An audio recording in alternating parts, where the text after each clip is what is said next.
today, this is very exciting. I mean, not only exciting to see all of you sitting that side, but as equally exciting to see these friends on this side on stage. I guess a lot of Korean people came here to really see how Chris Bangle looked like.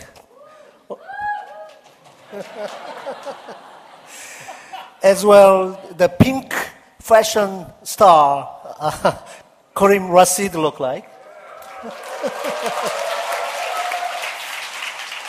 And we also have a very, very successful designer from Samsung history, Mr. Jungkook Hyun.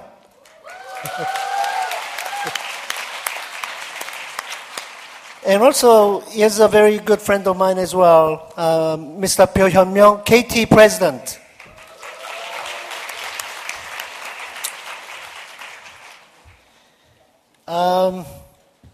This is especially exciting because now we finally put together design elements in a big picture. I think design, the language of design has been talked about by many people, including President of Korea, Mayor of City of Seoul, lots of professors from all the different schools of any major, and furthermore, many consumers out here in Korea and in the world. I think it is particularly important to have all these world-famous designers around me or around us to share today the ideas of design in emotional age. We started from industrial age. Then we are passing through information age. It will be followed by emotional age, which I think is already coming. In old industrial age, the design was to follow the form. I mean, form follow the function, like Bauhaus. Like you can see here, this water faucet is a perfect design as far as following the function.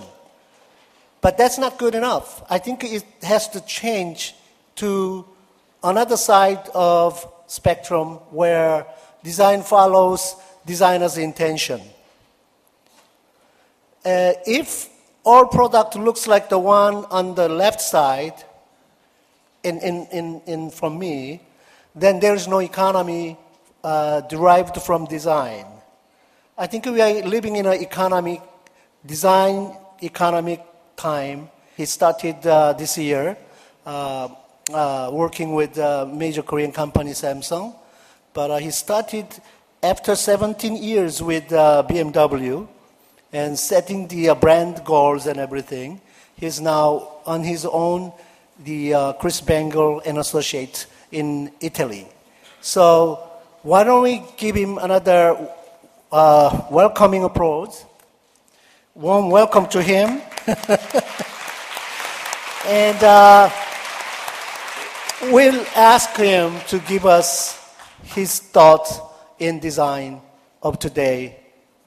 Now it's yours. Thank you. Thanks. Okay. This is the tools that advance things. I think I got it all. I am very excited to be here, particularly not just because I like to be in Korea, I like to see you, and I'm very interested in what students have to say, what young people are interested in. But it's kind of a kick to be here with somebody like Karim, who I've been in a number of occasions with and never actually met before this occasion, and so it's a real honor as well. Thanks. It's nice you guys put this all together. That's really nice. I want to talk to you as design managers, because this session is about corporations and design. And there's many people here who are in industries, who are using designers, who manage design teams. And I want to speak directly to you who have to deal with designers in your world, how to do this as best from my experience. Now, where do I point this? I point this somewhere. Of the 100% you pay for it, this much is what they must do just to obey the laws. This much is what they can do. And that much is what they want to do, and that much is what they should do. What you must do, that's all those things that nobody will give you any money for. You have to obey rules and regulations with your car. It has to go through, this is like pedestrian testing. Nobody's going to give you an extra nickel because your car goes through pedestrian safety, you know? But you must do it to be in the game. Okay, got to do that. Then there's the things you can do. When engineers tell you that they can do this, I'm always a little bit kind of suspicious about that, because just because you can do something isn't always a good reason to do it, right? But we can do this. We can make 6 cylinders. Well, then we can make 8 cylinders. Let's make 12 too. We can do that. Yeah. How about, these transmissions? We can make those with 27 gears, da-da-da. Woohoo! They really get carried away. Most of their time is spent trying to figure out what they can do with what they can do, right? We'll just move on one step and I'll come back to it. What is it you want to do? Things you want to do. This is the catalyst of innovation. This is the grease in the system. This is where you take a phenomenon that is only describable as some sort of emotional state, like driving with a go-kart sensation, and some engineer says, I really want to turn that into a suspension that lets a 7 Series drive the same way. Fantastic. That's great. Without this kind of want, things would never move forward. So it's a good thing to have that in your budget. The problem is when want and can get together. When want and can get together, we want to do this and we can do this. Hey, we can do this and we want to do this. It winds up as a self-fulfilling type of endless mill that starts producing, even if maybe what you should be doing is maybe something entirely different. And if you really took the time to look at the implications of what you should be doing, you would discover that lots of things you can do aren't relevant anymore. When the world goes to electric cars, are we really going to need those people who make cylinders and valve trains and gearboxes? I kind of don't think so. So want and can together is very dangerous. Be very careful. With designers, it's even worse. Because want is a sort of delusional sort of filter. I want to do this. And you begin to tell yourself that you can do it. I really want to make this car. And you believe it right until the moment that they make the car and you discover that you really can't do that. It isn't the same. So want and can are rather dangerous words. Should. That's actually what customers pay you for, what you should do. Customers aren't really interested in what you can do and what you want to do. They're really interested in what you should do. And sometimes it's deceptively simple. Whether they buy a vehicle or not can depend on whether you gave them something simple that they wanted. That's really what they wanted. One of the companies I worked for took them years to figure this out. That's really what they should do. And if you look at the whys behind it, you might find some really interesting embedded reasons, right? There's phenomena at work that reach deep into the human psyche that come out in just those little moments of why they should be what they are. I'm sure you've all heard about the famous icons on the apple that tremble, right, when you look at it. Of course you know why, right? Because you are its God, and they are in trembling fear for you. They show you that you're a God when you hold that. Isn't that fantastic? Okay, the future is going to have a lot more of things you just must do. There's no way around it. Hate to tell you this, but there's going to be a lot more things you must do. But I really think you should tune your design team and your engineers and everybody else to focus more on what you should do. Leave the want in there, that's okay. But cut out the can unless can becomes part of what you should do. So a little summation. First and foremost, ask questions about your culture. But when it comes to designers, build them around a culture of love, because that's what they're there for. Second, disobey the red lights. Be aggressive. Go where it's forbidden. Those 3 kind of red lights, there are 3 different kinds of red lights, right? Those 3 kind, they should be signals to your team. I let you do mistakes. I let you go where it's embarrassing for others to go. And I let you do things that put in question the dogmas of our company. And lastly, remember what you must do, what you can do, what you want to do, what you should do. Remember the differences between those and make sure you're not telling yourself the wrong things when you make your decisions.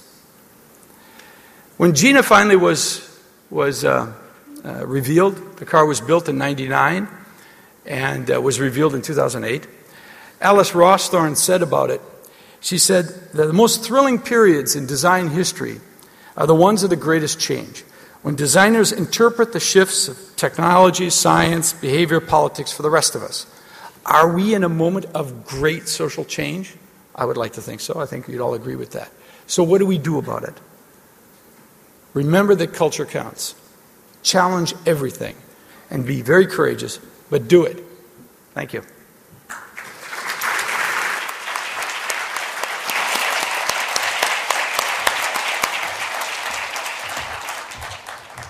어떠세요?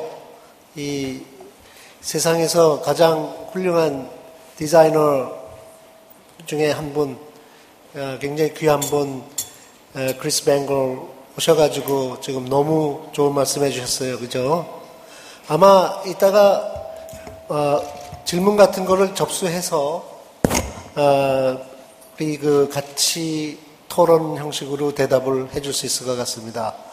그러니까 그때까지 Please don't drop your babies. So now let me introduce Mr. Pyo for as next guest speaker. He's going to talk probably more about how do you use design for branding. He's a very famous Korean executive, president of KT Mobile division of Korea Telecom. Interesting the background he has. He's an engineer PhD. He's got PhD degree in engineering, but he's been famous as a marketer, and now he's the chief executive officer, president of the Korea Telecom company. So please welcome Mr. Pyo Hyun-myung for his presentation.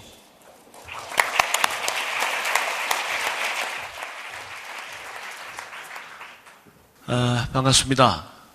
제가 오늘 말씀드릴 것은 스마트 환경의 KT 디자인 전략인데, 사실 아시는 바와 같이 디자인에 대한 개념이 과거 우리가 인식하기에는 주로 생각하는 것이 아름다움, 신미한 또는 아트 이런 식으로 인식하는 경우가 많았습니다.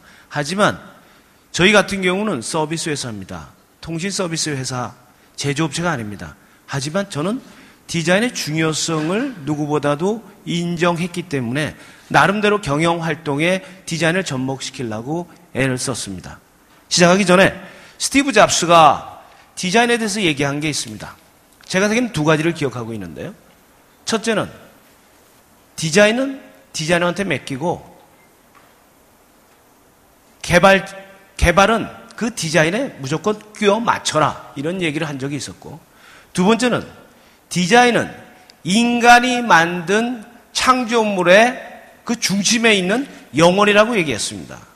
저는 그런 측면에서 제 나름대로 해석하는 것은 디자인은 앞서서 말씀드린 바와 같이 창조적인 아이디어를 신으로 연결해주는 가장 중요한 매개체가 바로 디자인이고, 경영활동에 있어서 그 디자인의 중요성은 아무리 강조해도 지나치지 않다고 생각합니다. 자, 저는 전자공학을 전공한 사람입니다.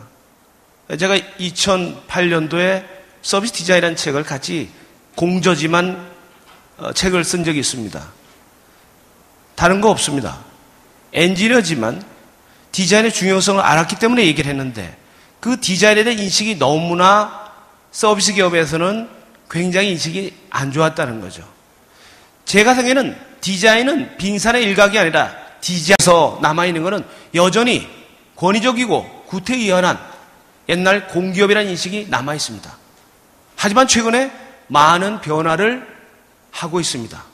실질적으로 비즈니스 측면에서도 변화를 하고 있고, 또 브랜드 측면에서도 변화를 하고 있고, 소비자 입장에서 실제 인식이 바뀌어가고 있는 걸 저희들은 느끼고 있습니다.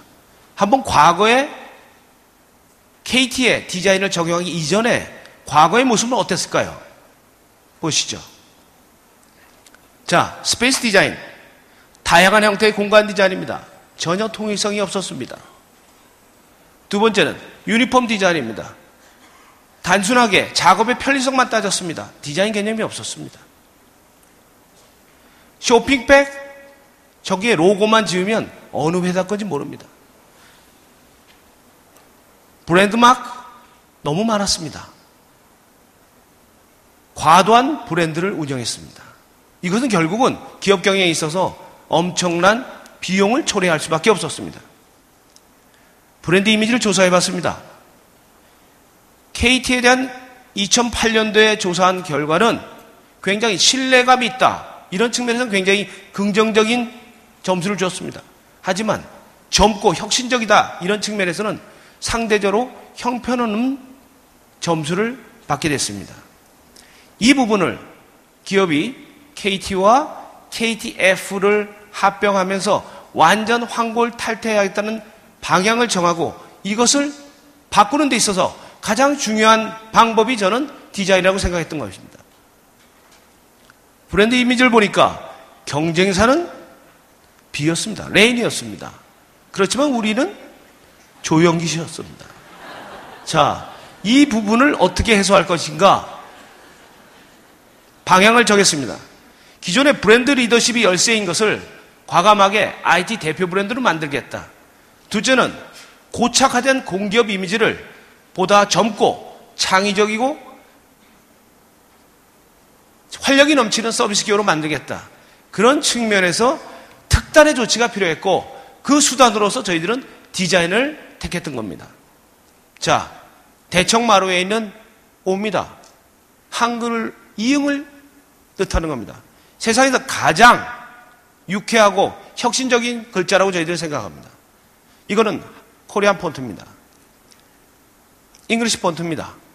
자, 영어의 O를 연상시켰습니다. 다음은 차이니즈 폰트입니다. 많이 쓰지는 않지만 주로 축의금이나 부조금 낼 때 봉투에도 많이 활용하고 있습니다.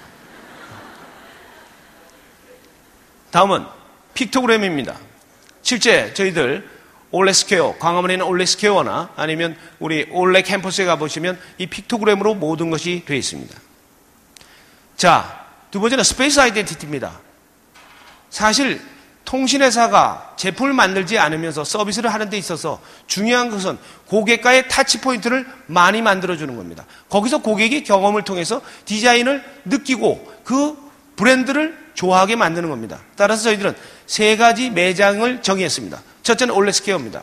광화문에 가면은 기업의 복합 문화로서 카페와 공연장과 체험장이 같이 어우러지는 공간입니다. 지금은 이거는 전국에 한 군데만 뒀습니다. 올레 에베뉴라고 만들었습니다. 서비스 체험하는 프리미엄 공간입니다. 세 번째는 올레 매장입니다. 이것은 서비스 체험이 강화된 일반 매장입니다. 3단계를 둬가지고 저희들이 진행했습니다. 먼저 올레스퀘어입니다. 원래 계획은 한 하루에 1000명 정도 오면 많이 오는 거라고 생각했는데 지금 매일같이 평균 3200명 이상이 옵니다. 이거 IF 디자인 어워드를 받았습니다. 네, 카페가 있고 나름대로 그린 공간도 있습니다. 지금 개관 1년 만에 100만 명이 돌파한 한국의 명소가 됐습니다. 두 번째는 올레 에베뉴입니다. 강남하고 부산 해운대에 뒀습니다. 그래서 실질적으로 이런 체험 프리미엄 매장을 확산할 계획이 있습니다. 올레 매장은 체험 기능을 강화하는 일반 매장이 되겠습니다. 다음은 비주얼 아이덴티티입니다. 디자인 랭귀지 측면에서 세 가지 저희들은 생각했습니다. 첫째는 어프로처블 프리미엄 이미지를 주겠다. 둘째는 인튜티브 미니멀리즘을 갖겠다. 셋째는 웜 모더나이제이션이다. 세 가지 관점을 가지고 비주얼 아이덴티티를 구성했습니다. 쇼핑백이고 또 간단한 포장지고 또 휴대폰에 들어가는 어플리케이션에다가도 컨셉을 적용하고 있습니다. 광고판도 마찬가지입니다. 자, 결론입니다. 결과적으로 혁신, 창조적 아이디어를 혁신하고자 하는데 가장 중요한 것이 바로 디자인에 이르는 매개체였고 KT 기업이라는 게 아직은 미흡하지만 지속적으로 혁신하는 기업으로 탈바꿈하는 데 있어서 저희들은 가장 중요한 경영의 툴로서 바로 디자인을 채택했던 것입니다. 나름대로 그 결과는 현재까지는 굉장히 좋습니다. 왼쪽에 이것은 산업경제연구원에서 조사한 겁니다. 2009년까지 국내 국가 브랜드 탑5에 2009년에는 들어가 있지 않았습니다. 2010년에 조사한 결과는 KT가 5위에 들어왔었습니다. 1위 삼성전자, 2위 현대자동차, 3위가 LG전자, 4위가 기아자동차였습니다. 5위가 KT였습니다. 나름대로 브랜드 밸류가 올라가고 있다는 걸 느꼈습니다. 두 번째는 최근에 나온 뉴스지만 DJSR라는 게 있습니다. 다우존스 서스테이너빌리티 인덱스라는 평가를 매년 하게 됩니다. 근데 나름대로 저희들의 노력을 인정받았습니다. 지속 성장 가능성을 인정받았습니다. 그게 바로 디자인의 힘이라고 저는 생각합니다.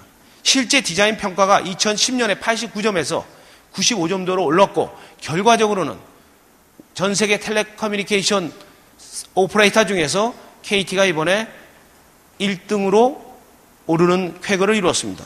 이 또한 제가 생각에는 기업 경영에 있어서 디자인을 경영에 접목시켜서 한 결과라고 생각합니다. 저는 앞서 소개한 대로 디자인을 전공하지는 않았습니다. 또한 스티브 잡스가 하는 애플처럼 제조, 물건을 만드는 기업도 아닙니다. 저는 눈에 보이지 않는 무형의 서비스를 만드는 기업입니다. 제가 오늘 이 자리에 섰던 것도 앞으로 서비스 기업도 이 디자인의 중요성을 제대로 인식해서 실질적으로 디자이너들을 가장 가까이 CEO 옆에다 두고 그 디자인의 창조적인 아이디어를 바로 경영에 접목시킨다면 더 큰 성과를 거둘 수 있다는 그런 확신에 서서 제가 작은 사례를 가지고 오늘 여러분에게 말씀을 드린 겁니다. 저희들은 브랜드 아이덴티티 측면에서 우선 스페이스 아이덴티티와 비주얼 아이덴티티를 거의 마무리 졌습니다. 내년도에 할 것은 UI, UX 아이덴티티와 프로덕트 아이덴티티에 대해서 명확하게 방향을 제시하고 이것을 접목시키는 겁니다. 이 부분에 대해서 지속적으로 저희들이 노력할 계획에 있습니다. 감사합니다.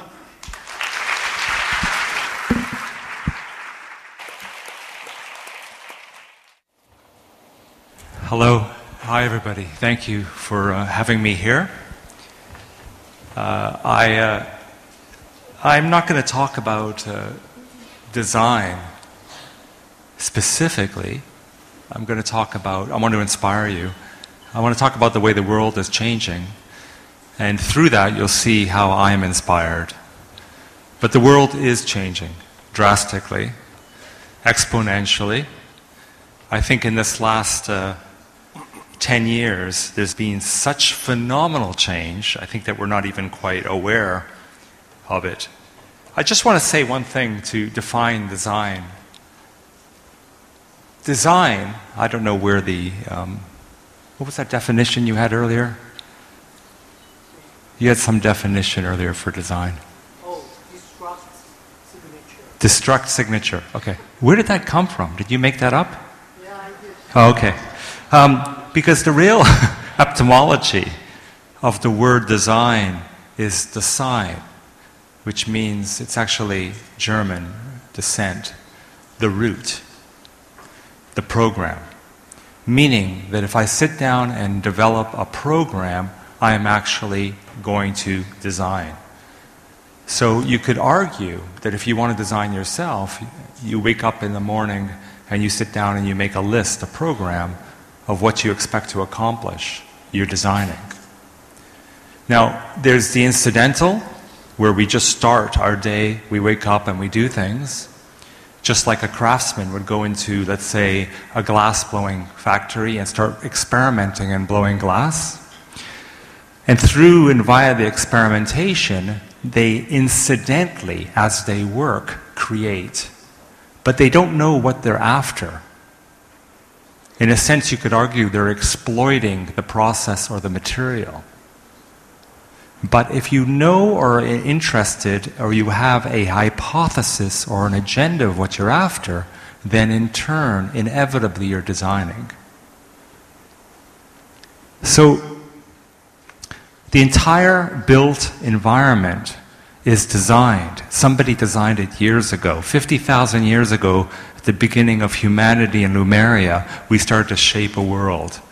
And this world that we shaped is everything that one comes in contact with on a daily basis. This is design. On average, after 10 years of studying my students, counting how many objects or things they come in contact with a day, the average was 623 products, meaning that from the moment you wake up, you interface a phenomenal amount of things. And when I say interface, I'm not talking just about the hand. I'm talking about you lying on the bed, anything that you kind of come in contact with. That's quite a phenomena, really. And with that said, how come I realize how banal their domestic environment is and how banal their home is and how they actually want to change everything? In fact, the New York Times just literally a month ago had a big article about how people are going to hotels and then calling up the companies and trying to buy the furnishings and the things they saw in those hotels for their home. It's the first time that your home is trying to emulate the hotel, not the hotel trying to emulate the home. This is the world in which it has changed. Why has it changed? Because it's a digital world that's so full of information, so ubiquitous with information, that we are all smarter. We're all more knowledgeable. We have the power. The consumers have the power in this world. And just to reiterate that, it's not government bodies, it's not politicians, it's nobody else that has the power but us. Because right now, the way the world works, and let's admit it, for good or bad, the world works through the kind of economies of monies. Meaning that if we all decide tomorrow that we don't like a certain coffee, that coffee company would close within 3-4 weeks. If we all decide we don't like a certain kind of television, that company could close in 3-4 weeks. It doesn't matter how massive they are, meaning that the consumer, it's all up to us. And why we've been empowered is because the digital age empowered us. And the digital age has afforded every one of us to understand and learn and realize that we are individuals. And this is my theory, is that we all have a fingerprint, we're all born to be individuals, but somehow, whether it's religion, culture, creed, race, regardless of what it is, we conform. And we are suppressed and pushed to conform from a very, very young age. If the world was designed in a different way, we'd probably educate all of us to be individuals. And the digital age is teaching us that regardless, because the digital age is destroying institutions, it's destroying governments, and the digital age is actually affording every one of us to be more creative. It's empowered creativity. And we are all born to be creative. Every one of us, when we're a child, the first thing we do if we pick up a pen or paper is sketch and draw. Why is that? In other words, we are all creative. We're all designers. But what happens? We are suppressed over time to conform and conform and conform and to conform. And inevitably, we stop drawing. I'm on airplanes and I watch, and I'm the only one drawing, I find. On hundreds of planes I'm on, I rarely see somebody actually with a sketch pad in their hand. Yet we're all capable of it.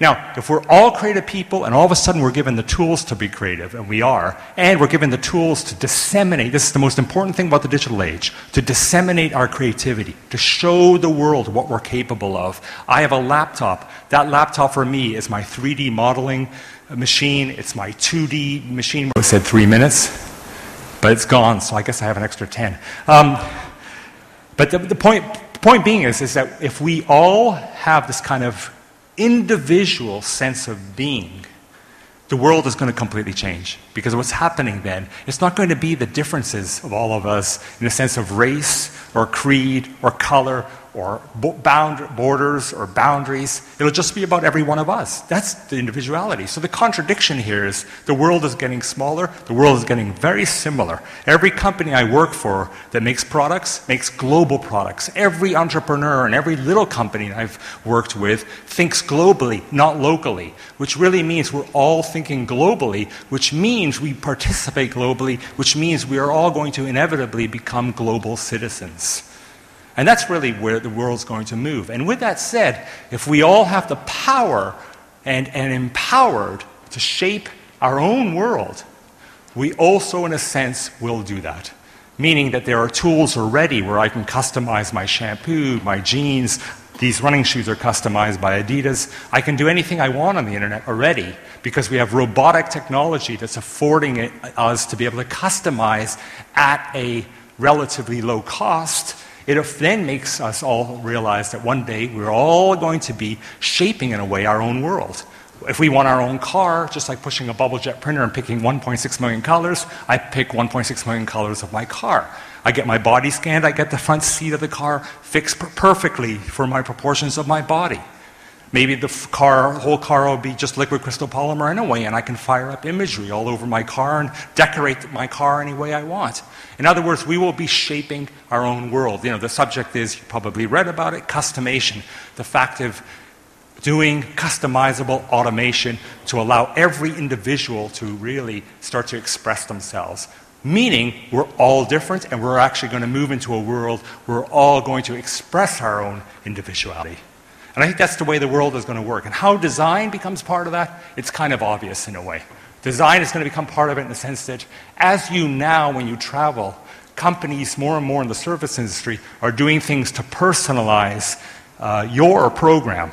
And a very simple example, even if you fly economy on Delta tomorrow, you can pick between a little chart before you get your boarding pass of 9 different meals. You could be kosher, you could be vegan, you could be pescatarian, you can be et cetera, et cetera. That's just the beginning of this idea of real personalization, of catering to each one of us on an individual level.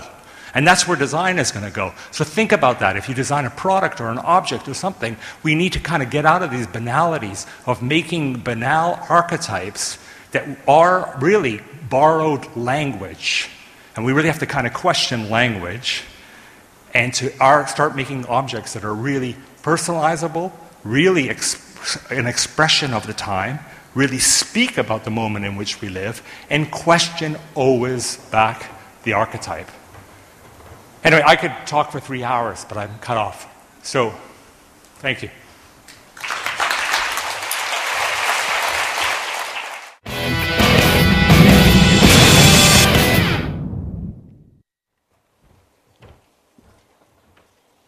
오늘 이 그림만 보셔도 되게 아마 나한테는 새로운 넓은 화면이 펼쳐질 것이다라는 생각을 아마 하실 것 같은데 오늘 여기 오신 경영자분들이나 또 경영자분들이 이해를 하셔서 여기 참여한 디자이너들이 굉장히 행복해 보이시는 것 같아요.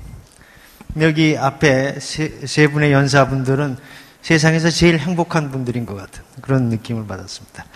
저는 아직 모르겠습니다. 그렇지만 행복해지려고 노력을 하고 있습니다. 이거는 제가 얼마 전에 이제 학교로 가면서 일본에 몇 개 대학을 다녔어요. 근데 학교 갔더니 이게 큰 현판이 붙어 있어요. 이게 무슨 얘기인가 했더니 프랑스의 이 저항신이 이 시를 쓴 것을 갖다 한 구절을 갖다가 정리를 해가지고 큰 현판을 붙여놨어요. 이 뜻은 이렇습니다. 오늘 연사분들이 나와서 하셨지만 가르치는 것은 함께 희망을 이야기하는 것이고 배우는 것은 진실을 가슴에 새기는 것이다. 오늘 여기에 많은 이야기들은 정말 정의로운 그런 옳은 말씀들이라고 생각을 합니다. 제가 약 30여 년간 한 기업에서 있으면서 약 2차에 걸친 저희 그 디자인의 활동에 대한 그 얘기를 좀 드릴 수가 있는데 1차 얘기는 굉장히 생산지향적인 그런 시대의 얘기고 이것은 시장에서 고객과의 그런 교감을 통해서 벌어질 여러 가지 일들을 디자인 쪽이 주도적으로 해야 된다는 그런 얘기입니다. 그래서 Desire, Intrigue, Delight. 이것은 모든 기업의 디자이너들은 대개 다 아는 것이고 이것을 정치적으로 많이 활용도 되고 있습니다. 목표는 고객입니다. 제 학교 처음 가면서 우리 교수들과 같이 얘기한 게 우리의 첫 번째 고객은 학생이다. 그러기 위해서 선생님들은 뭘 할 것이냐. 우리 선생님들한테 스타가 되십시오. 라고 얘기를 했어요. 결국 그게 가장 좋은 표본이 된다고 생각을 합니다. 저희 그 역사 중에 가장 그 메시지를 준 그런 상품분들이 몇 개 있습니다. 거기에 스타일적으로 가장 강력한 툴의 모습으로 보여졌던 게 지금 여러분들 아마 이 기억 속에 없는지도 모르겠습니다만 MV 프로젝트라고 해서 디지털 카메라를 처음 디자인해서 세상에 냈었습니다.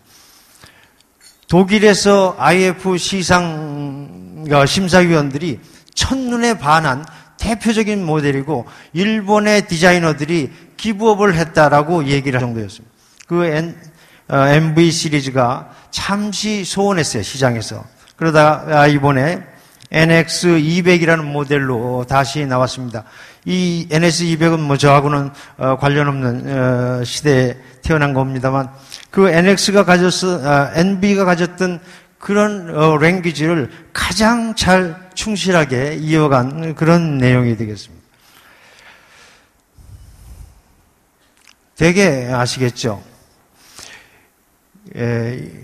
인트리그는 과거에는 어떤 형태에 의해서 우리가 디자인을 선택을 했어요. 어떤 분들은 그런 얘기를 합니다. 0.6초에 고객이 손을 내밀 것이냐, 그 물건 앞에서 발을 멈출 것이냐에 의해서 선택이 된다고 그러는데 지속적인 그 흥미를 갖다가 새롭게 발견해 나가는 그런 가치를 주지 않으면 안 됩니다.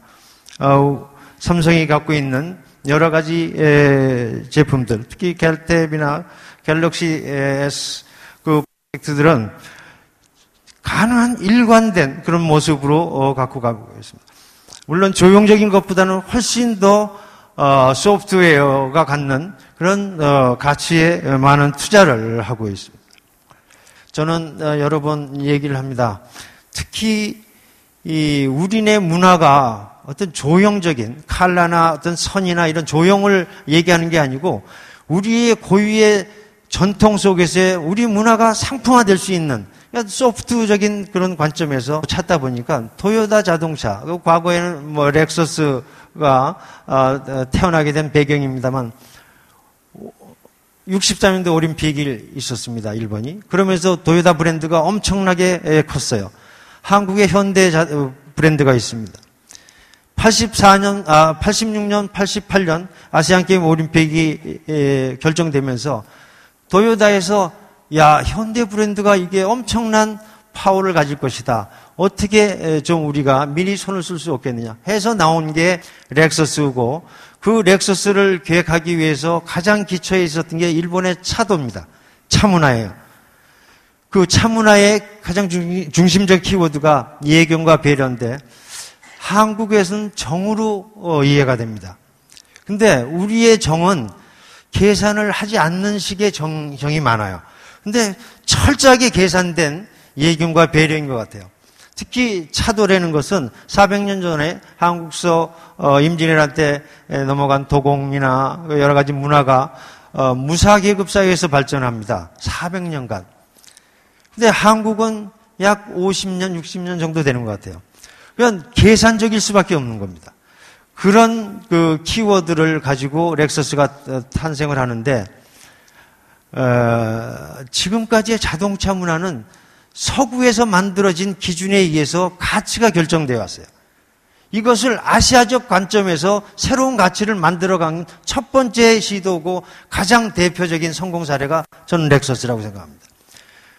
렉서스 라이크라는 용어까지도 만들어졌고 왜 한국에서는 이런 게 나올 수가 없는지 아쉽기도 합니다. 앞으로는 곧 이런 것들을 좀 시장에 낼 수 있는 그런 또 시장에서 확인을 할 수 있는 그런 것들이 있었으면 좋겠습니다. 다 아마 유모차를 아이를 가진 분들은 갖고 계시겠습니다만 이 유모차 아시죠? 첫 번째가 아이와 아이 컨택을 할 수 있는 또 아이가 보는 세상과 내가 보는 세상이 같게끔 해주는 그런 키워드가 가장 중심적인 키워드였어요. 그걸 하기 위해서 구조가 바뀌고 또 디자인적인 어떤 아이콘이 바뀌고 또 지속 쓰면서 새로운 가치들이 계속 발굴되는 그런 쪽에 대한 상품이 나옵니다. 그래서 앞으로 디자인은 조형적인 것도 좋지만은 이 DID라는 이런 관점에서 뭘 우리가 중요한 모기를 갖고 가질 것인지를 고민을 많이 해야 될 것 같습니다. 오늘 고인이 되셨지만 토털 디자인의 가장 그 경쟁력 있는 곳은 애플이었다고 생각을 합니다. 애플이 만들어낸 토털 브랜딩의 그 정수를 여기서 일부만 보여드립니다만 총 전체를 아우르는 그런 솔루션의 일관된 이미지를 유지하기 위해서 엄청난 이 고집과 또 엄청난 나름대로의 노력이 있었지 않았나 하는 그런 생각을 합니다. 아마 철저한 자기 단련, 철저한 그 고집, 집착 이런 것들이 아마 애플의 이런 토탈 디자인을 만든 게 아닌가 하는 그런 생각이 듭니다. 가끔 보면 KT에서 나온 리포트에 애플에 대한 그 보고서가 있던데 다시 한번 학습을 하시면 참 좋은 게 나올 것 같습니다. 그래서 마지막으로 디자인이 과연 무엇인가? 현실적으로 디자인은 새로운 그 브랜드 가치를 창출해야 됩니다. 그죠? 당연히 또 그렇게 해야 되고, 그래야 디자이너가 급료를 받고 또 디자인 퓨를 받으면서 일을 하게 됩니다. 그 다음이 고객의 감동을 이끌어내서 새로운 고객들이 자꾸 만들어져야 돼요. 이 두 가지 때문에 기업이 사는 겁니다. 돈이 들어와야죠.